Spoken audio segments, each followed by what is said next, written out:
வணக்கம் மக்களே, welcome to our channel good night watchman for nice years. So ஒரு high octane electrifying சேஸாக இருந்தது இந்த fourth IPL match between LSG and DC.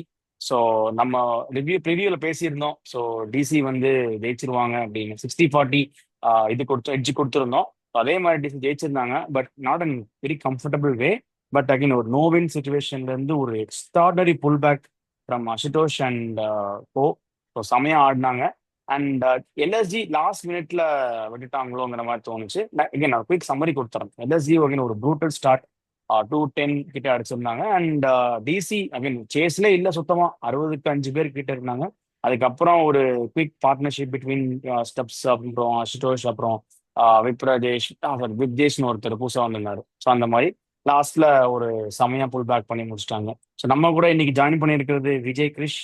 So Girish, நான் ஒன்று ஸ்டார்ட் பண்றேன். உன்னோட தாட்ஸ் சொல்லு. ஜஸ்ட் உன்னோட தாட்ஸ், மேட்சை பத்தி ஒரு தாட்ஸ். அதுக்கப்புறம் இந்த மேட்ச்ல உன்னை பொறுத்த வரைக்கும் யார் ஜெயிக்க வேண்டிய டிசர்வ்டு டீம் எது, டிசியா இல்ல எல்எஸ்ஜியான்னு? இல்ல, நான் ஃபர்ஸ்ட் இன்னொரு இது சொல்லிடுறேன். அதாவது this is IPL for you அப்படின்னு சொல்லிட்டு இன்னையில இருந்து தான் ஐபிஎல் லைட் அப் ஆயிருக்கு. இதுக்கு முன்னாடி எல்லா மேட்சுமே நடந்த மூணுமே வந்துட்டு ஒன் சைடடா போயிருச்சு. இதுதான் ஐபிஎல். அதாவது வந்துட்டு நீங்க டிவி ஆஃப் பண்ணிட்டு தூங்கிட்டீங்கன்னா காலைல பார்த்தா ரிசல்ட் வேற மாதிரி இருக்கும். எல்லாரும் பார்த்து எனக்கு தெரிஞ்சு நாளைக்கு எல்லாம் ஆஃபீஸ் போகணும்னு சொல்லிட்டு ஆஃப் பண்ணிட்டு தூங்கியிருப்பாங்க. எப்படியும் லக்னோ ஜெயிச்சிருவாங்க அப்படின்னு சொல்லிட்டு பாதி பேருக்கு நாளைக்கு காலைல சர்ப்ரைஸ் இருக்குன்னு நினைக்கிறேன். டிசி ஜெயிச்சது. அதே மாதிரி எல்எஸ்ஜி வந்துட்டு என்னன்னா, அவங்க பவுலிங் வீக்குன்னு தெரியும். அவங்களோட எல்லா பாதி பிளேயர்ஸ் இன்ஜூர்டு. பட் பேட்டிங்லயே வந்துட்டு நிக்லஸ் பூரானுக்கு ஒரு கேட்சை விட்டாங்க டிசி 17 ரன்ல. அதை பிடிச்சிருந்தா மேட்ச் அங்கேயே கூட ஒரு 180க்குள்ளேயே அவங்க நிப்பாட்டி இருக்கலாம். பட் நிக்லஸ் பூரான் நிக்கிற வரைக்கும் ஸ்கோர் 230 240 வரும்னு நினைச்சிட்டு இருந்தாங்க. பட் நிக்லஸ் பூரான் அவுட் ஆனவொன்னு எக்ஸலண்டா உள்ள வந்தாங்க டிசி. அந்த இடத்துல டிசி உள்ள கம்பேக் பண்ணாங்க. பட் டிசிக்கு என்ன ஒரு பிரச்சனைன்னா, ஒரு ஆங்கர் பண்ற ஒரு ஆள் ஒரு சைடு இல்ல. அவசரப்பட்டு எல்லா விக்கெட் விட்டாங்க. அதுதான் கேஎல் ராகுல். கேஎல் ராகுலுக்கு he got a baby girl. So congratulations. கரெக்டா மேட்ச் நடந்துட்டு இருக்கும்போது கிஃப்ட் அவருக்கு. ஆமா, ஒரு பெர்ஃபெக்டான கிஃப்ட் அவருக்கு, கேஎல் ராகுலுக்கு. அவர் வந்துருவாருன்னு நினைக்கிறேன். அடுத்த மேட்ச் இல்ல, அதுக்கு அடுத்த மேட்ச் வந்துருவாரு. அந்த ரோல் அவர் ரெண்டு மேட்ச் ஆட மாட்டாரு. 3ஆம் மேட்ச்ல வரேன் இருக்காரு. அதான் அடுத்த மேட்ச் இல்ல, அதுக்கு அடுத்த மேட்ச் வந்துருவாருன்னு நினைக்கிறேன். அதுதான் இப்போ இந்த ஒரு சைடு விக்கெட்டா போச்சு இல்ல, அந்த விஷயத்த அவர் பாத்துக்குவார் இனிமே. அந்த விக்கெட் போகாத மாதிரி டிசிக்கு இதுல இருந்து இன்னும் அவங்களுக்கு கான்பிடன்ஸ் பூஸ்ட் ஆயிருக்கும். இந்த மாதிரி நோ வின் சிச்சுவேஷன்ல இருந்து ஜெயிக்கிறதால நல்ல ஒரு மேட்ச். ஓகே, ஸோ நான் உன்கிட்ட கேட்குறேன், உன்னோட சாய்ஸ் யார்? இப்போ யார் டிசர்வ்டா இருந்தாங்க? மோஸ்ட் ஆஃப் டிசர்வ்னா எப்படி சொல்றேன்னா, மோஸ்ட் ஆஃப் த மேட்ச்ல வந்து ஒரு அப்பர் ஹேண்டாவே இருந்துட்டு மைட் பி இப்போ எல்எஸ்ஜி அப்பர் ஹேண்டாவே இருந்தாங்க, பட் தோத்துட்டாங்கல்ல. அந்த மாதிரி யார் deserve team in this match to win? இல்ல, டீம்னு பார்த்தோம்னா ஆன் பேப்பர் டெல்லி தான் ஸ்ட்ராங்கான டீம். அவங்களுக்கு பவுலிங்கும் ஸ்ட்ராங்கு, பேட்டிங்கும் நல்ல ஒரு பேட்ஸ்மேன் தான். இன்னொன்னு நான் என்ன பண்ணுவேன்னா, நான் சமீர் ரிஷ்வி ஆட மாட்டேன். நான் கருண் நாயர் தான் ஆடுவேன். ஏன்னா அந்த மாதிரி ஒரு டொமஸ்டிக் ஃபார்ம்ல இருந்துட்டு கருண் நாயரை வெளியே உட்கார வைக்கிறதுன்றது தப்பு. கருண் நாயர் ஆடி இருக்கணும். சமீர் ரிஷ்வி ஆடுறதுக்கு பதிலாக கருண் நாயர் கண்டிப்பா அடுத்த மேட்ச் ஆடணும், 11லயே ஆடணும். அசுதோஷ் சர்மா இதே மாதிரி இம்பாக்டா கூட வரலாம். இல்ல அசுதோஷ் சர்மா உள்ள இருந்து கருண் நாயரை இம்பாக்ட் பிளேயரா கூட உள்ள கொண்டு வரலாம். அந்த சேஞ்ச் அவங்க பண்ணணும். பிகாஸ் ஏன்னா ஒரு மேட்ச் தான் அவங்க ஆடுவாங்கன்னு நினைக்கிறேன். அதுக்கு அடுத்த மேட்ச் இப்படி கேஎல் வந்துருவாரு. அடுத்த மேட்சே வந்துட்டு அவங்க கருண் நாயர் ஆடணும். பிளஸ் இன்னொரு முக்கியமான விஷயம் என்னன்னா, டிசி வந்துட்டு கொஞ்சம் ஒரு சில மிஸ்டேக்ஸ், இந்த ஃபீல்டிங் மிஸ்டேக்ஸ் எல்லாம் லைட்டா திருத்திக்கிட்டாங்கன்னா அந்த ஒரு கேட்ச் அப்படியே ஸ்கோரை எங்கேயோ இருந்த ஸ்கோரை எங்கேயோ கொண்டு போயிருச்சு. பட் அவர் தான் கேட்சை விட்டவர் தான் விப்ராஜ். அவர் தான் வந்துட்டு மேட்ச டர்ன் பண்ணது. ஆக்சுவலா சமீர் ரிஸ்வி நினைக்கிறேன் விட்டது, கேட்ச் விட்டது. இல்ல அவரோட பால்ல விட்டாங்க. சாரி, சமீர் ரிஸ்வி கேட்ச் விட்டாரு, அவரோட பால்ல விட்டாங்க. அடுத்த பால் 6 போச்சு. அவர் தான் வந்துட்டு அதுக்கு ஒரு ஓவரில் 4 6 கொடுத்தாருன்னு நினைக்கிறேன். 4 அதை திருப்பி அடிச்சு கொடுத்துட்டாரு. அவர் வந்தோடனே தான் மேட்ச் மாறிச்சு. அவர் வந்தோடனே தான் மேட்ச் டக்கு டக்கு டக்கு டக்குன்னு பால்ல 35 ரன். அசுதோஷ் வந்து என்ன பண்றேன்னு தெரியல. ஏன்னா ஸ்டப்ஸும் அசுதோஷும் சூப்பரா க்ரூஸ் பண்ணிட்டு இருந்தாங்க. ஸ்டப்ஸ் விக்கெட் விழுந்த உடனே அசுதோஷ் என்ன பண்றேன்னு தெரியல. ஏன்னா அவனும் அடிக்க போயிட்டு விக்கெட் விழுந்துருச்சுன்னா மேட்ச் அங்கேயே முடிஞ்சிருச்சு. ஸோ அதனால அடிக்கலாமா இல்ல ஹோல்ட் பண்ணலாமா என்ன பண்றேன்னு தெரியல. ஏன்னா ரன் ரேட்டும் நியர்லி 12 கிட்ட போயிட்டு இருந்தது. ஸோ அந்த சைட்ல யாராவது ஒருத்தர் அடிக்கணுமேன்னு வரும்போது கரெக்டா நம்ம விப்ரேஷ் வந்து ஒரு 11 பால் 33 கிட்ட அடிச்சா டக்குன்னு ஒரு 4-5 4 இது அடிச்சோடனே கொஞ்சம் பூஸ்ட் ஆயிட்டாங்க. ஸ்டப்ஸ் வந்து நல்லா க்ரூஸ் பண்ண ஆரம்பிச்சாரு. கரெக்டா பால் வெளியே தொலைஞ்ச உடனே புது பால் வந்து அடுத்த ஆமா பாலே ஆமா. பால் ஸ்பின் ஆகி அவுட் ஆயிட்டாரு. போன தடவை ம். லாஸ்ட் மேட்ச் தோனி யாஸ் தயால் பண்ண தோனி மாதிரி. தலைவன் out ஆன அந்த மாதிரி ஒரு இதாயிருச்சு. பட் கேப்டன்சில ரிஷப் பந்த் ஒரு மாதிரி எக்கச்சக்கமான மிஸ்டேக்ஸ். ஷர்துல் தாக்கூர் நல்லா ம். போட்டாரு. எதுக்கு திடீர்னு நம்ம சம்பந்தமே இல்லாம அவரை இதுல இருந்து எடுத்தாங்கன்னு தெரியல. லார்டு நல்லா ம். ஸ்டார்ட் பண்ணாரு. அவருக்கு அடுத்து பவுலிங்கே கொடுக்கல, என்னாச்சுன்னே தெரியல. அவரை எண்டில் திரும்பி நீங்க ஸ்பின்னர்ஸா போட்டுட்டு இருக்கிறதுக்கு நீங்க ஒரு இவரை யாரு புதுசா அந்த பிரின்ஸ் யாதவ நீங்க நம்பி பிரின்ஸ். கொடுக்கறதுக்கு ம். வேற ஒரு எக்ஸ்பீரியன்ஸ் கேண்டிடேட்டு ஒரு ஷர்துல் தாக்கூரை நீங்க நம்பி இருக்கலாம். அதே மாதிரி நிறைய மேட்சஸ் அது நல்லா போட்டிருக்கான். ஸோ ஷர்துல் அடி ஆமா, வாங்கியிருக்கான், நான் இல்லைன்னு சொல்லல. போன ஆனா ஒரு தடவை நம்ம ரசல், மும்பை கூட போன தடவை ரசல் மும்பை கூடயே போலார்ட் வந்துட்டு அந்த மாதிரி இடத்துல வந்து சில ரன் போய் ரசல் தான் நிறைய அடிச்சிருக்கான். பட் நான் நிறைய ரசல் விக்கெட்டையும் எடுத்திருக்கான். அண்ட் ஆல்சோ முக்கியமான பிரேக் த்ரூ கொடுத்துருக்கான். ஸோ அந்த ஒரு ஓவர் கேம்பிள் நம்ம இவனுக்கே கொடுத்துருக்கலாம், ஷர்துலுக்கே போயிருக்கலாம். இல்ல. போன வருஷமே நம்ம மும்பை கூட இந்த ரோஹித் சர்மா செஞ்சுரி அடிக்கிற மேட்ச் வந்துட்டு ஷர்துல் தான் அந்த ஷட் டவுன் ஓவர் போடுவார். ஒரு ரன்னோ ம். 2 ரன்னோ கொடுத்து 16 ஓவர்ல 14வது ஓவர். அவர் தான் ஷட் டவுன் ஓவரை போட்டு கொடுப்பாரு. அதுல இருந்தா மேட்ச் மாறும். அதனால அவரால் போட முடியும். பட் கேப்டன்சி பிளண்டர் ஒரு மாதிரி கையில இருந்த மேட்சை விட்டதுன்றது ரிஷப் பந்த் நிறைய கேப்டன்சி பிளண்டர். அங்கேயே ஷட் டவுன் பண்ணிருக்கணும். ஒரு ஓவரை கொடுத்து ஷட் டவுன் பண்ண வேண்டிய மேட்சை வந்துட்டு தேவையில்லாம விட்டாங்க. டெல்லிக்கு அது ஒண்ணுதான், அந்த ஒரு விஷயம் தான் இதா இருந்துச்சு. ஒரு சைடு ஆங்கர் பண்ற ஒரு ஆள் வேணும். அது கேஎல் ராகுல் வந்துருவாரு. அது வந்தோடனே அவங்களுக்கு சரி. கொஞ்சம் பேலன்ஸ்ட் ஆயிரும். ஓகே. அண்ட் ஆல்சோ இது பாத்தியா, லாஸ்ட்ல பண்ட் செம ப்ரெஷர் ஆயிட்டாரு. லாஸ்ட்ல அந்த ஒரு ஸ்டம்பிங் மிஸ், அந்த ஸ்டம்பிங் தான் பண்ணியிருந்தா கேம் அங்கேயே சீல்டு. ஸ்டம்பிங் மிஸ் இல்ல, அது பண்ணிட்டாரு அடுத்த ஸ்டெம்பிங்னு பால். சொல்ல முடியாது. அவர் பால் பேட்ல பட்டு ரிஃப்ளெக்ட் ஆயிருச்சு. மோஹித் சர்மா பேட்ல ஏய் பட்டு அகைன் ஒரு ரிஃப்ளெக்ட் ஹாஃப் ஆயிருச்சு. சான்ஸ் தான்டா, ஒரு ஹை குவாலிட்டி இதுல வந்து அந்த ஹாஃப் சான்ஸை நீ கன்வெர்ட் பண்ணணும், அது ஒண்ணு. அண்ட் ஆல்சோ அடுத்தது ஒரு ரன் அவுட், இல்ல, அதே மாதிரி ஆயுஷ் பதோனி த்ரோவே அடிக்கல, அது ஒண்ணு. பால் So, எடுக்கல, அந்த கலெக்ட் மாதிரி. பண்ணல. இன்னொன்னு வந்துட்டு என்னன்னா, பந்த் வந்துட்டு ஒரு வெறியில இருந்தாரு. நம்ம ஃபார்மர் டீமை ஜெயிச்சே ஆகணும். டக் அவுட் ஆனோடனே ஒரு மாதிரி உள்ள போகும்போதே டென்ஷனா தான் போனாரு. டெல்லி ஓனரை காமிச்சாங்க. ஒரு டக் அவுட் ஆனோடனே டெல்லி ஆமா ஓனர் ஆமா, செலிப்ரேட் பண்ணாரு. செலிப்ரேட் பண்ணிட்டு இருந்தாங்க. அதனால ஆமா, அவர் ஒரு வெறியில தான் இருந்தாரு, ஜெயிச்சே ஆகணும்ட்டு. பட் அது ஈவினிங் இதாயிடுச்சு. ஈவினிங் போஸ்ட்லாம் வந்துச்சு பாத்தியா, டெல்லியோட ஓனர் அவரும் கிராந்தி அவரும் பண்ணிட்டும் ஏதோ இருக்கிற மாதிரி சும்மா அவர் பேசிட்டு இருக்க மாதிரி ஒரு போஸ்ட், அப்ரிசியேஷன் போஸ்ட் மாதிரி போட்டிருந்தாங்க.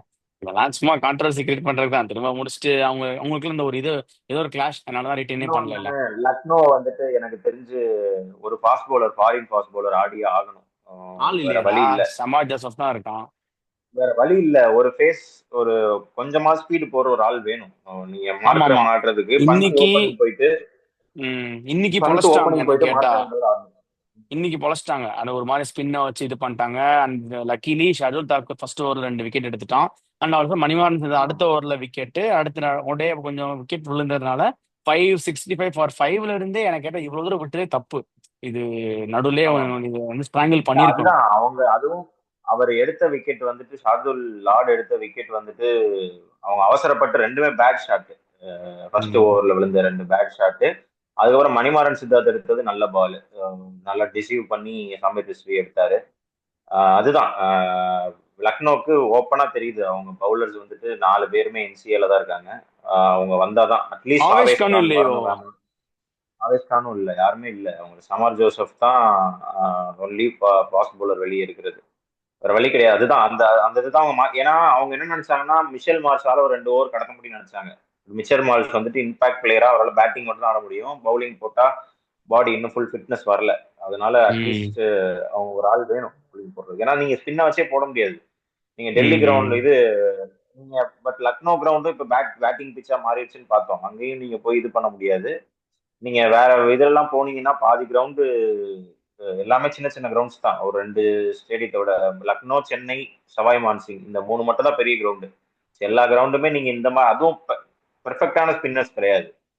எல்லாமே புது ஆளு. சபாஸ் அகமது மட்டும் தான் ஓரளவு. பட் அவரும் வந்துட்டு ம். விக்கெட் டேக்கிங் பவுலர் கிடையாது. அவரையும் அடிச்சிருவாங்க. அதனால நீங்க பிஸ்னாய் வந்துட்டு பாருங்க, ஒரு 2 பால் அடிச்சுட்டு அடுத்து ப்ரெஷர் ஆயிடாரு பிஸ்னாய். ம். கரெக்ட். பிஸ்னாய் எப்படிப்பட்ட பவுலர்னா, ஒரு சைடு டைட்டா போட்டா இன்னொரு சைடு ஒரு விக்கெட் எடுப்பாரு.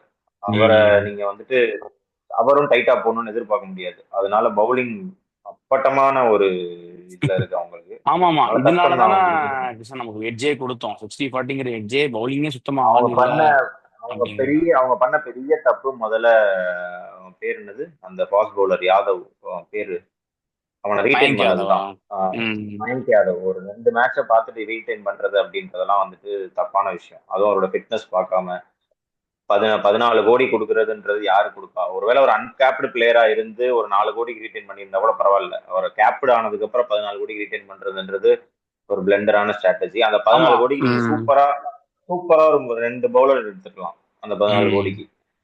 அதுதான், அது அவங்க ஆப்ஷன்லயே தப்பு பண்ணிட்டாங்க. அதுல இருந்து வெளியே வர முடியாது. நீங்க அவர் திரும்பி வந்தாலுமே இன்னும் 2 மேட்ச் ஆடுவாரா, இல்ல அவரால் கன்ஃபார்ம் 14 மேட்ச் கொடுக்க முடியுமா? இன்னொரு 10 மேட்ச் வந்தா கூட ஆட முடியாது கண்டினியூஸா கஷ்டம்தான். 10 மேட்ச் அவரோட.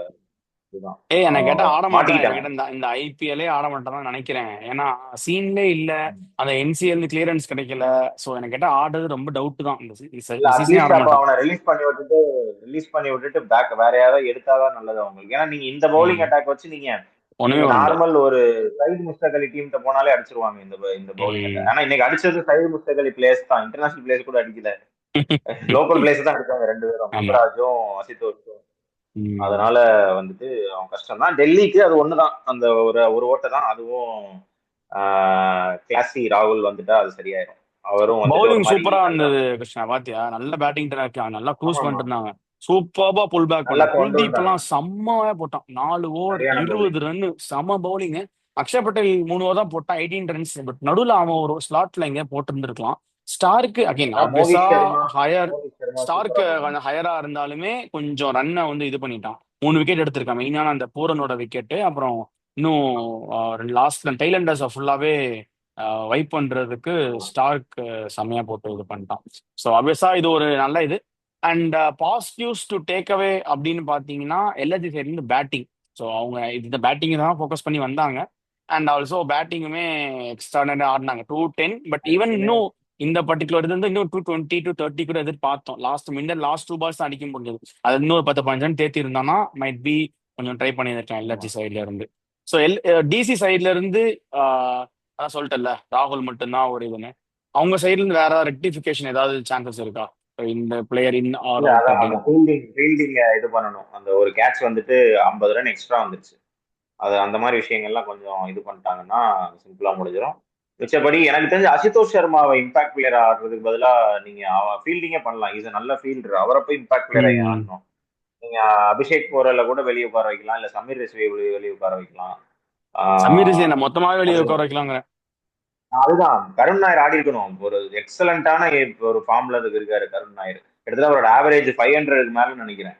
அவரை நீங்க ம். ஆட வைக்கிறதுக்கு மேல விட்டுட்டு, ஏன்னா அந்த கேஎல் ராகுல் ஒர்க்க கருண் நாயர் பண்ணிருப்பாரு இன்னைக்கு அவர் இருந்திருந்தாருன்னா. Correct correct. அந்த ஒரு மாதிரி 3 விக்கெட் அந்த விழுந்த உடனே இன்னும் ஸ்டெபிலைஸ் பண்ணி ஒரு ஆடிருப்பாரு. 35 பால் 50 அப்படின்றத கரெக்டா பண்ணிருப்பாரு அவரு. தமிழ் ரித்வி பேட்ஸ்டிங் நல்லா இருக்கு. ஆனா அவன் வந்து எனக்கு என்னமோ வரப்போ ஒரு ப்ராப்பர் கிரிக்கெட்டர் மாதிரியே இல்லை. ஏதோ லீக் கிரிக்கெட் ஆடுற மாதிரி, ஒரு கவுண்டி கிரிக்கெட் ஆடுற மாதிரி சும்மா வந்து சுத்துறோம் அப்படிங்கிற ஒரு ஃபீலா இருக்கு தவிர, ஒரு ப்ராப்பர் கிரிக்கெட்டர் ஒரு டேக் டவுன் பண்ண போறேன், இல்ல அவர் இல்ல யூகே கால்குலேட் பண்ணி லீக்ல ஆட எல்லாம் போறேன் அப்படின்னு. அடிச்சிருக்காரு, சைடு மிஸ்டேக்கள் எல்லாம் அடிச்சிருக்காரு. பட் கொஞ்சம் இன்னும் அந்த இது வேணும் அவருக்கு. கரெக்டான ம். இடத்துல இல்ல, அவரோட அவரோட ஸ்பாட்டை கரெக்டா எண்ட்ல மட்டும் ஒரு 10 பால் ஆடுற மாதிரி அந்த மாதிரியான பிளேயர்னு நினைக்கிறேன். ஃபர்ஸ்ட்ல இருந்தே எடுத்துட்டு போற பிளேயர் ம். கிடையாது அவரு. அதுதான் அதை அவங்க பார்த்திருக்கணும். பட் எனிவே ஜெயிச்சிட்டாங்க, அதனால அவங்க 11 மாத்த மாட்டாங்கன்னு தான் நினைக்கிறேன். ஆமா, பார்ப்போம். மாத்தினா அந்த ஒரு சேஞ்ச் தான். கேஎல் ராகுல் ஸ்லாட் மட்டும் இது அது- பண்ணுவாங்க. அண்ட் நட்டுக்கே ஸ்லாட் கிடைக்கல பாத்தியா? இல்ல நட்டு வந்துருவாரு, அடுத்த மேட்ச் வந்துருவாரு. அவரு ஏன் இதுதான் இன்ஜுரியா? ஃபிட்னஸ் இல்ல, வந்துருவாரு. ஆமா, ஓ, ஃபிட்னஸ் தான், நட்டு வந்துருவாரு. மோஹித்துக்கு பதிலா எனக்கு தெரிஞ்சு வருவாங்க. ஆனா நட்டு மோஹித் சூப்பரா வந்தா போட்டிருந்தான். யாரு பிளேஸ்ல வருவாரு. இல்ல எனக்கு தெரிஞ்சு நான் மோஹித் சர்மா ஒருவேளை ரன் லீக் பண்ணா அந்த இடத்துல நட்டு வருவாரு. இல்ல ஒருவேளை முகேஷ்க்கு ஏதாவது, ஏன்னா முகேஷ்க்கு இன்னைக்கு காலை பிடிச்சி கீழே விழுந்துட்டாரு பாத்தியா, ம். ம். ஃபீல்டிங் ம். பண்ணும்போது கால் 2 ஓவர் தான் தெரிஞ்சு. அவரை போட்டான் முகேஷ். ஆமா, அதனால அந்த ஒருவேளை முகேஷ் இன்ஜுரினா அடுத்த மேட்ச் நட்டு வந்து ஆகணும், வேற ஆப்ஷன் கிடையாது. ம். சரி, அதுதான். ஓகே. சூப்பர். ஸோ செம மேட்ச். மணி இப்போ 12 ஆக போகுது. நல்ல மேட்ச் பார்த்துட்டு ஒரு திருப்தியோட தூங்கலாம் எல்லாரும். அண்ட் ஆமா. ஒரு பயங்கரமான சேஸ். அசுதோஷ் வந்து பயங்கர கான்ஃபிடென்ட்டா இருந்தாங்க. ஒரு ஒரு பிசிறு தட்டாம சம்பவம் பண்ணியிருக்கான்னு சொல்லுவாங்கல்ல, அந்த மாதிரி. ஒரு டென்ஷனோ அதுதான். ஒரு பேனிக்கே ஆகல. சூப்பரா பண்ண நிறைய சான்சஸ் கிடைச்சது ஆப்வியஸா. இன்னும் இன்னொன்னு அவர் போன வருஷமே பஞ்சாப்க்கு இந்த மாதிரி நிறைய மேட்ச் க்ளோஸா எடுத்துட்டு போனாரு. ஃபினிஷ் பண்ண ஆமா முடியல ஆமா. அவரால். இந்த தடவை இல்ல வந்துட்டு அந்த இல்ல 2 மெச்சூரிட்டியை மேட்ச் ஏதோ இது பண்ணி ஃபினிஷும் பண்ணாரு. பட் 2 3 மேட்ச் வந்து கிட்ட போயிட்டு தோத்துட்டாங்க. தனியா எடுத்து போனாரு. இந்த மாதிரி ஒரு அஞ்சாறு ஆமா விக்கெட் ஆமா ஆமா. விழுந்ததுக்கு அப்புறம் எடுத்துட்டு போனாங்க அவரும் சஷாந்த் சிங்கும். அந்த இந்த மும்பை தடவை அந்த மேட்சே பாத்தியா, ரொம்ப லாஸ்ட் இந்த மாதிரி ஒரு 5 விக்கெட் போயிடும், அதுக்கப்புறம் எடுத்துட்டு போயிருப்பாங்க செமையா. அதுதான் இனிமே அந்த அந்த ஆல்ரெடி அந்த மீன் போட ஆரம்பிச்சிட்டாங்க. முத்து நீதான்ல அந்த இது ஆல்ரெடி போட ஆரம்பிச்சிட்டாங்க. இனிமே ஒரு அவ்வளவுதான். இதுக்கப்புறம் அந்த ஒரு ஸ்டாண்டர்டுக்கு வந்துட்டாரு. அந்த ஒரு ஐபிஎல் ஸ்டாண்டர்டுக்கு வந்துட்டாரு. அந்த ரிங்கு ம். சிங் பண்ணதா இன்னைக்கு அவர் பண்ணி ஆமா ஆமா. காமிச்சிட்டாரு. இதுக்கப்புறம் ரிங்கோ சிங் பண்ணது. ஏன்னா இஸ் அதனால நாட் அந்த ஒரு பர்டிகுலர் பவுலரை மட்டும் தான் அடிப்பேன் அப்படின்னு இல்லாம, ஸ்பின் போட்டாலும் ஆமா ஆமா அடிக்கிறாரு, ஃபாஸ்ட் ஃபாஸ்ட் பவுலரே பவுலர் அடிக்கிறாரு. போட்டாலும் அந்த அவரோட ஷாட்ஸ் எல்லாமே ஒரு மாதிரி அன்ஆர்த்தடாக்ஸ் ஷாட்ஸ். ஒரு மாதிரி இது ஸ்கொயர்ல பின்னாடி இப்படி இல்ல பின்னாடி அதுவும் அடிக்கிறது, இல்லாம அப்புறம் drop back back of the இதுல ஆடாம அடிக்கிறது. மேக்ஸிமம் ஸ்ட்ரைட் ஆட பாக்குறாரு. அவர் அடிச்ச சிக்ஸஸ் பாத்தீங்கன்னா 2 மட்டும்தான் சைட்ல இருந்துச்சு. எல்லாமே ஸ்ட்ரைட் சிக்ஸஸ் தான். ம். 5 6 ஸ்ட்ரைட்ல தான் அடிச்சாரு. அதனால ஸ்ட்ரைட் பேட்ல ஆடுறாரு. எல்லா சைடும் அன்ஆர்த்தடாக்ஸும் ஆட முடியுது. ஒரு கிளாசிக்கா தூக்கி அடிக்கவும் தெரியுது. அதனால ஹி கேன் பேட் எடுத்துட்டு போ. அதாவது அந்த கம்போஷர் இருக்கு. அவசரப்பட்டு இந்த ம். ஓவர்லயே முடிச்சிடணும் அப்படின்ற மாதிரி இல்லாம கரெக்டா கடைசி வரைக்கும் எட்டு போலாம் அப்படின்ற ப்ரெஷர் எட்டு போறாரு. ப்ரெஷரை நல்லா எடுத்துக்கிட்டாரு. அதனால ஒரு ம். நல்ல ஃபியூச்சர். சூப்பர் கிருஷ். சரி ஓகே, நம்ம ஃபுல்லாவே கவர் பண்ணிட்டோம்னு நினைக்கிறேன். ஸோ நாளைக்கு பஞ்சாப் கிங்ஸ் அண்ட் ஜிடி ஆட போறாங்க, அவங்களோட வெரி ஃபர்ஸ்ட் கேம். ஸோ அதை வந்து நம்ம அடுத்த ப்ரிவியூல பார்ப்போம். வித் மேடி நம்ம கூட ஜாயின் அது பண்றேன்னு சொல்லியிருக்காரு. ஆஸ்திரேலியா விசஸ் தமிழ்நாடு மாதிரி தான் இருக்கும். Gujarat Titans versus Australian team மாதிரி தான் இருக்கு. எல்லாமே ஆஸ்திரேலியன் கிங்ஸ். ஆஸ்திரேலியன்களா இருக்காங்க. ஆமா, அது ஒரு ஆமா. நல்ல கான்டெஸ்டா இருக்கும். ஸோ அதுல நம்ம அவங்களோட probable 11 and strategy wise impact player and foreign players எப்படிலாம் கொண்டு போக போறாங்கிறதையும் நம்ம பார்த்துடலாம். எனக்கு டெல்லி விசஸ் பஞ்சாப் மேட்ச் ஆர்வமா இருக்கேன். கெவின் பீட்டர்சன் விசஸ் நிக்கி ரிக்கி பாண்டிங்கா. பாண்டிங். இன்னைக்கு ஆஹ் இன்னைக்கு கெவின் பீட்டர்சன் ஒரு மாதிரி டக் அவுட்ல ஏதோ ஆசஸ் ஃபீல்ட்ல இருந்துச்சு. அப்படியே ஆசஸ்ல விக்கெட் எடுத்து குதிக்கிற மாதிரி இருந்துச்சு. அந்த கெவின் பீட்டர்சன் அந்த ஆசஸ் ரைவல்ரி நான் பார்க்கணும். Kevin Pietersen versus Delhi. உம் கொஞ்சம் ஆமா, இன்னைக்கு ரொம்ப அனிமேட்டடா இருந்தாரு. ஈவன் பேட்டிங் கோச் நினைக்கிறேன் ரொம்ப அனிமேட்டடா இருந்தாரு. சரி ஓகே. மென்டார். ஓ மென்டார், ஓகே ரைட். ஸோ அவ்வளோதான் மக்களே, இன்னைக்கு இந்த வீடியோவோட நாங்கள் இந்த பர்டிகுலர் செஷனை வந்து வெரி ஹை நோட்டில் நாங்கள் முடிக்கிறோம்.